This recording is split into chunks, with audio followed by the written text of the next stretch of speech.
আজকের আমরা দুরূদের ফজিলত সম্পর্কিত কিছু হাদিসের উপর আলোচনা করব। আল্লাযীনা আমানু সাল্লু আলাইহি ওয়া সাল্লিমু তাসলিমা।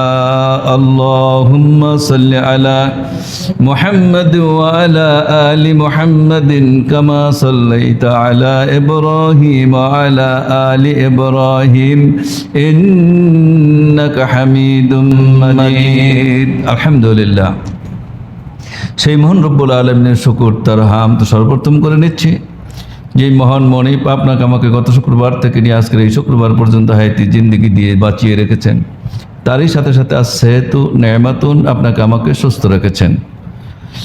এবং আল্লাহ রব্বুল আলামিন যখন মসজিদে ডাক দিয়েছেন হাইয়া আলাস সালাহ, হাইয়া নাসু আলাস সালাহ, আমরা যে নামাজের দিকে আসতে পারলাম সেজন্য সমস্বরে পুরো সুস্থ কণ্ঠে একবার কালেমাতুন শুকর আদায় করে নি আলহামদুলিল্লাহ।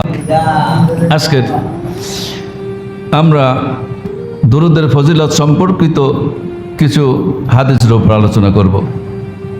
রাসূল পাক সাল্লাল্লাহু আলাইহি ওয়াসাল্লাম বলেন, যে ব্যক্তি আমার প্রতি একবার দুরূদ প্রেরণ করে, একবার দুরূদ পাঠ করে, আল্লাহ তার প্রতি 10 বার রহমত নাজিল করেন, সুবহানাল্লাহ, এবং তার 10টি গুনাহ মাফ করে দেন, আর তার মর্যাদা 10 গুণ বৃদ্ধি করে দেন, সুবহানাল্লাহ। হাদিসটি নাসাই শরীফের। সেই ব্যক্তি কৃপণ যার সম্মুখে আমার নাম উল্লেখ করা হয় অথচ সে আমার নামে দরুদ পাঠ করে না, এর চেয়ে বড় বখিল, বড় কৃপণ আর কেউ নাই। রাসূল পাক সাল্লাল্লাহু আলাইহি ওয়াসাল্লামের নাম শোনার সাথে সাথে আমাদেরকে দরুদ পাঠ করতে হবে সাল্লাল্লাহু আলাইহি ওয়াসাল্লাম। জবানে ছোট, মিজানের পাল্লায় ভারী। রাসূল পাক সাল্লাল্লাহু আলাইহি ওয়াসাল্লাম তার পাক জবানে বলেছেন, দুটি কলেমা এমন আছে যা উচ্চারণ করতে সহজ, কিয়ামতের দিবসে ওজনে ভারী, তা করুণাময় আল্লাহর নিকট খুব প্রিয়। কালিমা দুটি হচ্ছে সুবহানাল্লাহি ওয়া বিহামদিহি, অর্থাৎ কোনো কিছু কাউকে দেখলে বলতে হবে মাশাআল্লাহ, সুবহানাল্লাহ, আলহামদুলিল্লাহ ইত্যাদি বললে আল্লাহ রাব্বুল আলামিন ওই ক্ষতিটার থেকে বাঁচাই দেবেন।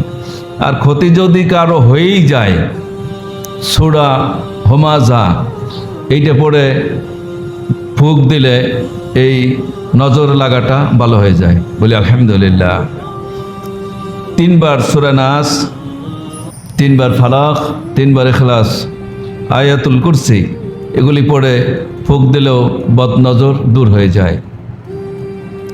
রাসূল পাক সাল্লাল্লাহু আলাইহি ওয়াসাল্লাম বলেছেন, বদনজর সত্য, বুখারী শরীফ।